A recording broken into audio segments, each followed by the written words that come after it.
Very windy. My God. I lost my video. I pressed on the stop there. We're going back home to the lake house, and you know, we can order the pizza for our dinner here. I'm just carrying it. It's hot pizza. We stayed in town after, like, we went there 4 o'clock and now it's 7. So we are living in the countryside, and you can see the field there my tent. Ayan, oh, green, but some are yellow. They need rain. Kailangan ng ulan kasi dito minsan umuulan, minsan hindi. Nag-enjoy lang ang mga lolo at lola, you know. Life in USA life talaga. Wala kaming kapitbahay, isa lang yung kapitbahay namin sa lake house, yung pinsan.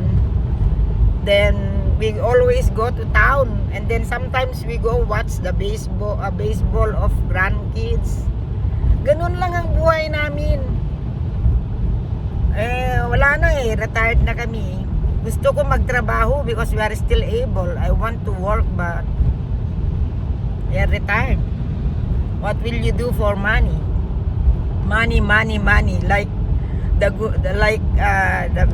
news today, many Filipinos made a mess in America.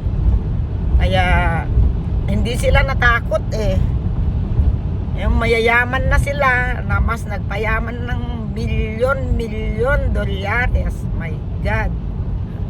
Kakahiya. Grabe. Hindi sila nahiya talaga na gumawa ng masama. Pero ako, kahit na wala akong job, we just depend sa kunting pension. Then ganun na lang. Life is short, so we should enjoy life to the fullest. Okay? Thank you.